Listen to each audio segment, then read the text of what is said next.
Assalamualaikum warahmatullahi wabarakatuh. Perkenalkan, nama saya Zulfikar dengan NPM 2019 1450 1300. Saya dan beberapa teman saya akan membahas tentang konsep dan sejarah perkembangan koperasi. Yang akan kita bahas pertama yaitu pengertian koperasi. Koperasi adalah badan hukum yang berdasarkan atas asas kekeluargaan yang anggotanya terdiri dari orang perorangan atau badan hukum dengan tujuan untuk kesejahteraan anggotanya. Umumnya, koperasi dikendalikan secara bersama oleh seluruh anggotanya, di mana setiap anggota memiliki hak suara yang sama dalam setiap keputusan yang diambil koperasi. Pembagian keuntungan koperasi yang biasa disebut sisa hasil usaha atau SHU biasanya dihitung berdasarkan andil. Perlu diketahui bahwa koperasi di seluruh dunia disebabkan oleh tidak dapat dipecahkannya masalah-masalah kemiskinan atau dasar semangat individualisme. Koperasi lahir sebagai alat untuk memperbaiki kepincangan-kepincangan dan kelemahan-kelemahan dari perekonomian bentuk kapitalis. Saya akan membahas salah satu negara di Eropa di bidang koperasi, yaitu perkembangan koperasi di Inggris. Lahirnya koperasi di Inggris diawali dengan lahirnya sosialisme yang muncul sebagai akibat dari adanya sistem kapitalisme yang berkembang pada era revolusi industri yang dipelopori oleh Robert Owen. Dasar pemikiran Robert Owen adalah mengupayakan reorganisasi sosial, di mana masalah kemiskinan dipecahkan dengan cara menjadikan rakyat miskin menjadi lebih produktif. Pada saat itu dikembangkan gagasan desa gotong royong untuk bekerja sama di antara buruh, petani dalam kesatuan swasembada. Walaupun usaha-usaha Robert Owen ini tidak berhasil baik, tetapi beliau dianggap sebagai pelindung bagi buruh dan pemikirannya menjadi cikal bakal berdirinya koperasi Rochdale yang didirikan oleh Charles Howard sebagai penerus pemikiran Robert Owen. Koperasi tersebut didirikan di kota Rochdale, Inggris pada tahun 1844. Koperasi ini dipandang sukses. Koperasi yang dipelopori oleh 28 anggota ini dapat bertahan dan sukses karena didasari oleh semangat kebersamaan dan kemauan untuk berusaha dan mendirikan sebuah toko. Awalnya koperasi Rochdale bergerak dalam usaha pemenuhan kebutuhan konsumsi, kemudian berkembang menjadi usaha produktif.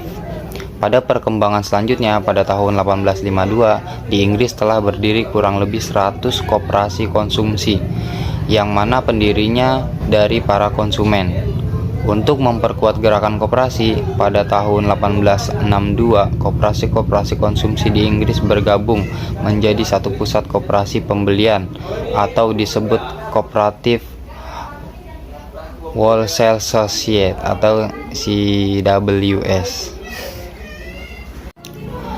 Saat ini di berbagai negara telah mencoba untuk membangun sistem ekonomi koperasi ini, menyusul negara Inggris sebagai pendahulu, mulai dari Prancis, Jerman, dan diikuti oleh negara-negara lain. Tidak ketinggalan pula Indonesia, mencoba memperbaiki ekonomi dengan mengembangkan sistem ekonomi koperasi di bumi Indonesia tercinta ini. Namun seperti yang kita ketahui, sekarang sistem ekonomi yang diterapkan belum cukup menangani kebobrokan ekonomi Indonesia. Maka dari itu kita perlu menelaah kembali sejarah perkembangan ekonomi Indonesia untuk sedikit menyadarkan bahwa sesungguhnya sistem ekonomi koperasi tidak kalah dengan sistem ekonomi yang lain dan bahkan lebih baik dari sistem-sistem yang ada di Indonesia saat ini. Selanjutnya, koperasi Indonesia. Sejarah koperasi pada awalnya dimulai pada abad ke-20. Pada umumnya sejarah koperasi dimulai dari hasil usaha kecil yang spontan dan dilakukan oleh rakyat kecil. Kemampuan ekonomi yang rendah mendorong para usaha kecil untuk terlepas dari penderitaan. Secara spontan mereka ingin merubah hidupnya. Di Indonesia, ide-ide perkoperasian diperkenalkan oleh R. Arya Wiraatmaja yang pada tahun 1896 mendirikan sebuah bank untuk para pegawai negeri. Setelah bangsa Indonesia merdeka pada tanggal 12 Juli 1947, Gerakan Koperasi di Indonesia mengadakan Kongres Koperasi pertama kalinya di Tasikmalaya. Hari itu kemudian ditetapkanlah sebagai Hari Koperasi Indonesia. Kongres Koperasi pertama yang menghasilkan beberapa keputusan. Yang pertama yaitu menetapkan gotong royong sebagai asas koperasi. Yang kedua, menetapkan pada tanggal 12 Juli sebagai Hari Koperasi.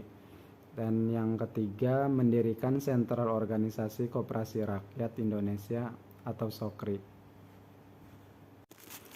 Sejarah koperasi pada masa pasca kemerdekaan.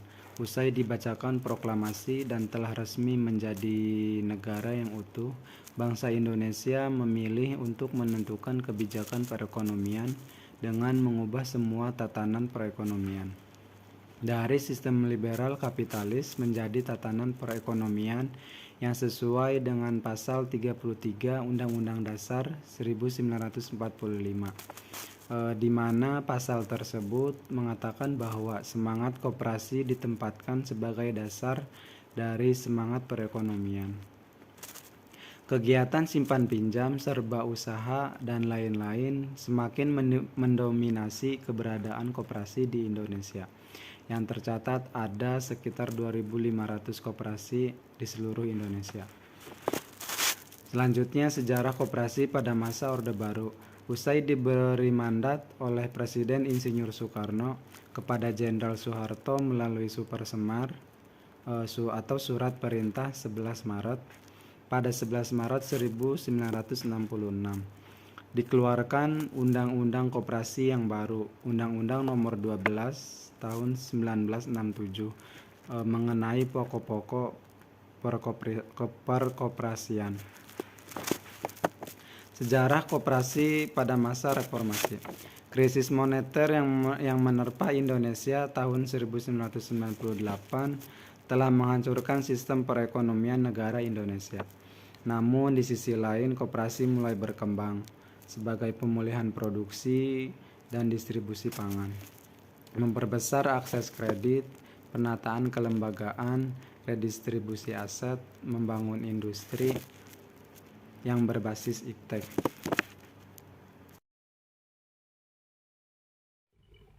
Selanjutnya, konsep-konsep koperasi. Konsep koperasi terbagi menjadi 3. Yang pertama, konsep koperasi barat. Yang kedua, konsep koperasi sosialis. Dan yang ketiga, konsep koperasi negara berkembang. Konsep koperasi barat merupakan organisasi swasta yang dibentuk secara sukarela oleh orang-orang yang mempunyai kesamaan kepentingan dengan maksud mengurusi kepentingan-kepentingan para anggotanya serta menciptakan keuntungan timbal balik bagi anggotanya maupun perusahaan koperasi tersebut. Persamaan kepentingan tersebut bisa berasal dari perorangan ataupun kelompok. Yang kedua, konsep koperasi sosialis merupakan koperasi yang direncanakan dan dikendalikan oleh pemerintah dan dibentuk dengan tujuan merasionalkan produksi untuk menunjang perencanaan nasional. Menurut koperasi ini, koperasi tidak berdiri sendiri tetapi merupakan subsistem dari sistem sosialisme untuk mencapai tujuan-tujuan sistem secara sosialis. Sebagai alat pelaksana dari perencanaan yang ditetapkan, maka koperasi merupakan bagian dari suatu tata administrasi yang menyeluruh, berfungsi sebagai badan yang turut menentukan kebijakan publik serta merupakan badan pengawasan dan pendidikan. Peran penting lain koperasi ialah sebagai wahana untuk mewujudkan kepemilikan kolektif secara produksi dan untuk mencapai tujuan sosial politik. Dan yang terakhir, konsep koperasi negara berkembang adalah koperasi yang sudah berkembang dengan cirinya tersendiri, yaitu dengan dominasi campur tangan pemerintah dalam pembinaan dan pengembangannya. Campur tangan ini memang bisa dimaklumi karena bila masyarakat dengan kemampuan sumber daya manusia dan modal yang terbatas, perkembangan koperasi tersebut akan terhambat dan pertumbuhannya akan terhambat pula. Adanya campur tangan pemerintah Indonesia dalam pembinaan dan pengembangan koperasi di Indonesia membuatnya mirip dengan konsep sosialis. Perbedaannya adalah tujuan koperasi dalam konsep sosialis untuk merasionalkan faktor produksi dari kepemilikan pribadi ke kepemilikan kolektif, sedangkan koperasi di negara berkembang seperti Indonesia tujuannya adalah untuk meningkatkan kondisi sosial ekonomi anggotanya itu sendiri. Terima kasih. Jadi kesimpulannya dari materi ini bahwa pentingnya koperasi yang bertujuan untuk meningkatkan kesejahteraan rakyat Indonesia maupun kesejahteraan rakyat di seluruh negara. Hal ini diperoleh dengan adanya pembagian sisa hasil usaha atau SHU kepada para anggotanya. Terima kasih.